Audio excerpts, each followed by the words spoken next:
मानो रामायण का महानतम सूत्र यही, श्री राम जो है कि श्री राम का चरित्र मधुर है, कोमल है, रसमय है, और उसके साथ साथ उसकी विशेषता यही है कि वो सब कुछ होते हुए भी स्वयं उनमें कोई अभिमान नहीं, कोई कर्तृत्व नहीं।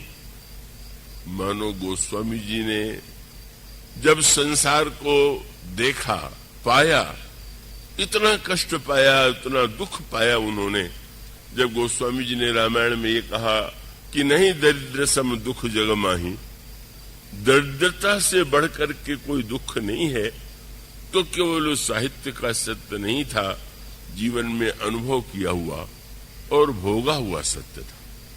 वो आप कल्पना कीजिए कि जिस बालक को दरवाजे दरवाजे भटकना पड़ा हो भिक्षा मांगने के लिए, और लोग भिक्षा देते समय भी यह चिंता करते रहे हों कि सवेरे सवेरे लड़के का मुंह देख लिया, पता नहीं दिन कैसा बीतेगा। दिन अगर खराब बीतता है तो हम लोगों के मुंह से यही निकलता है, पता नहीं किसका मुंह देख के उठे थे।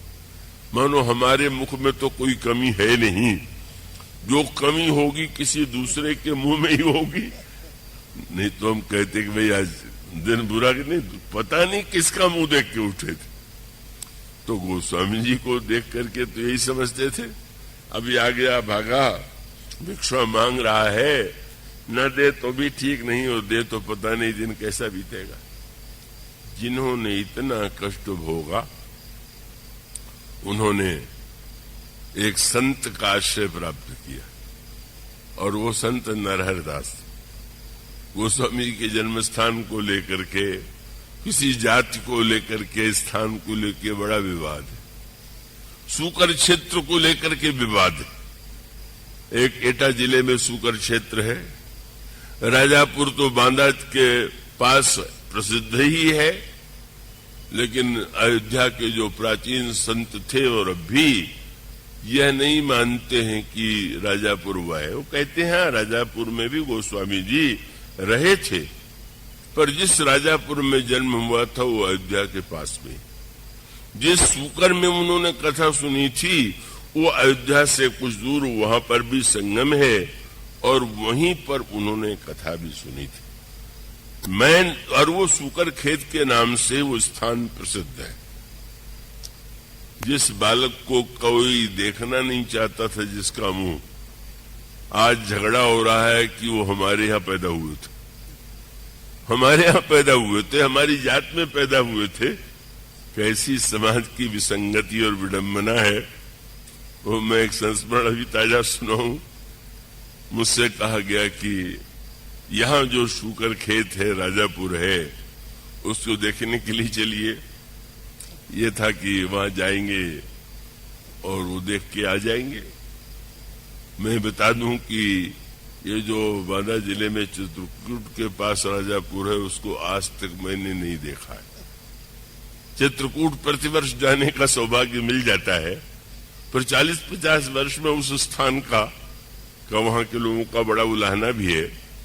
पर वो मेरे मन में कुछ ऐसी भावना बनी रही है कि वे जिन तुलसीदास जी की हम पूजा करते हैं वो तो चित्रकूट में ही उनका निर्माण हुआ।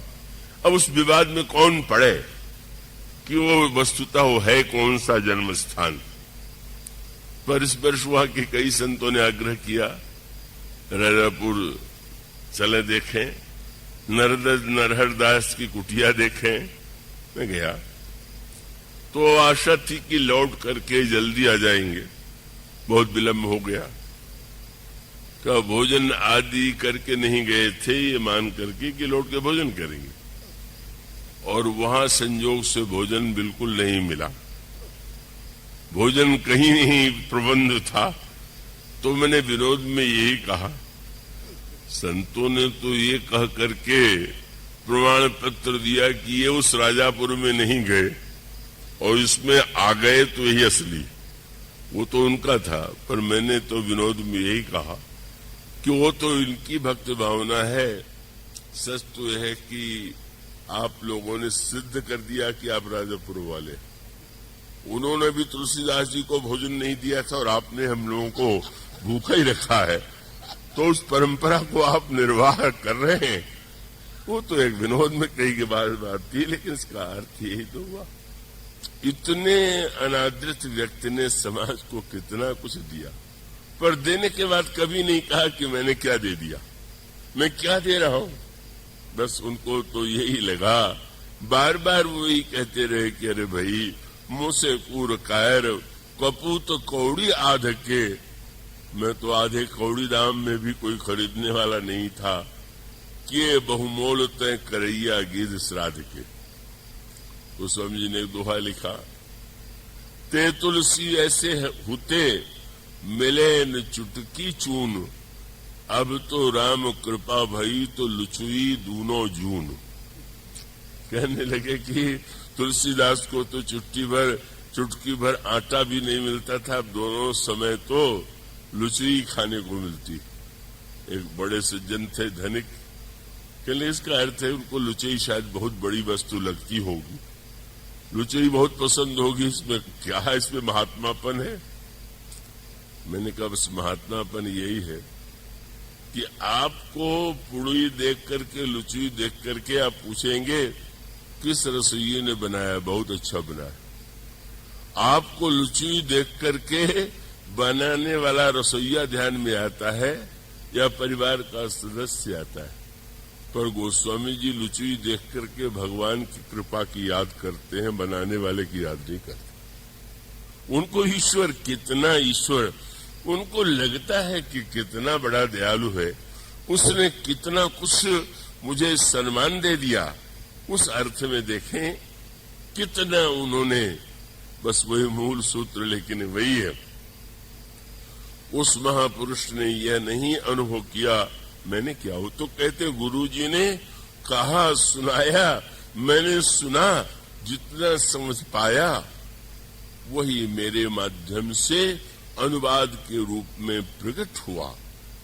यह जो गोस्वामी जी का कि यह जो सार्वकालिकता है, प्रासंगिकता है, वो इसीलिए कि व्यक्ति एक देश और एक काल में ही उत्पन्न होता है, लेकिन जब वह कर्तृत्व से मुक्त हो जाता है, वो स्वामी जी की तरह वह गाथा जो आपके सामने कही जा चुकी है कि मूर्तिकार को किसी ज्योतिषी ने बता दिया कि तुम्हारी 1 वर्ष बाद मृत्यु हो जाएगी। इतना बड़ा कलाकार था कि उसने मृत्यु को भी धोखा देने का निर्णय किया और साल भर में उसने अपने 12 मूर्तियां बनाई और इतनी विलक्षण कि देख करके लगता ही नहीं था कि ये मूर्ति है कि व्यक्ति है।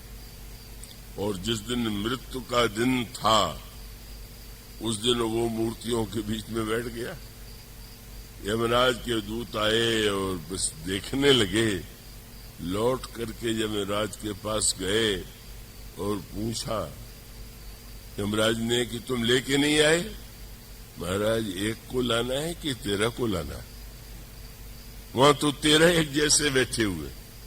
उन्होंने कहा अच्छा, अब कान में मैं उपाय बता रहा हूं, अब जाना, वो मंत्र तुम वहां बोल देना, फिर एक को लेके आ जाना। और वो जब गए तो जहां पर मूर्तिकार और मूर्तियां थीं, खड़े होकर के कहने लगे, विश्व के इतिहास में ऐसा मूर्ति बनाने वाला कोई नहीं हुआ, अगर मिल जाए तो उसका हाथ चूम ले। मूर्तिकार खड़ा हो गया, मैंने बनाया, चलो। मानो मूर्ति अमर हो गई और मूर्तिकार मर गया। और इसका अर्थ है हमारा अभिमान हमें परिच्छिन्न बना देता है, हमें सीमित बना देता है। और गोस्वामी जी कोई अभिमान नहीं। उन्होंने कहा कि हमें है क्या कि जिस बात का मैं अभिमान करूं। और परिणाम ये हुआ कि आज 500 वर्ष के बाद जब हम उनकी कृति को पढ़ते हैं, बार बार अनगिनत बार कहते हैं, पढ़ते हैं, सुनते हैं, तो नए अर्थ, नए रस की अनुभूति होती है। इसलिए सचमुच यह राम कथा तुलसीदास के माध्यम से जो प्रकट हुई, उस पंचसती के मनाने का अर्थ यही है कि हम उनके सिद्धांतों को, उनके रहस्यों को, जो सूत्र उनके द्वारा प्रकट हुए, पर जिसके लिए उन्होंने अपने को नहीं माना कि मैं दूसरों का कल्याण कर रहा हूं, उन्होंने नहीं कहा कि मैं लोगों के कल्याण के लिए कर रहा हूं। उन्होंने तो बार बार, किसी ने पूछा, शंकर जी ने पार्वती को सुनाया, काकभूषुंड जी ने गरुड़ को सुनाया, याज्ञवल्क्य जी ने भरद्वाज को सुनाया, आप किसको सुना रहे हैं? जनता को? नहीं भाई, मैं जनता को नहीं सुना रहा हूं। किसको सुना रहे हैं? रामायण में एक शब्द आप बार बार पावेंगे, उनका श्रोता मन है, और मन को भी जो विशेषण देते हैं, भला कौन वक्ता श्रोता को विशेषण दे सकता? जब वो कहते हैं अरे मन तू सुन, तो एक शब्द जोड़ देते, क्या? सुनई संतत सठ मना, अरे दुष्ट मन तू सुन। वक्ता तो श्रोता की प्रशंसा ही करेगा, पर गोस्वामी जी कहते रे दुष्ट मन तू सुन, माने किसी ने कहा महाराज अपने को सुना रहे हैं। बोले भाई वो हम अपने को जब बदल नहीं पाए, अपने मन को नहीं बदल पाए, तो हम कैसे कहें कि मैं दूसरों को सुना रहा हूं? तो इस पंचसती के संदर्भ में गोस्वामी जी के प्रति जो हमारी श्रद्धामयी भावना है, उसके संदर्भ में बात कही गई।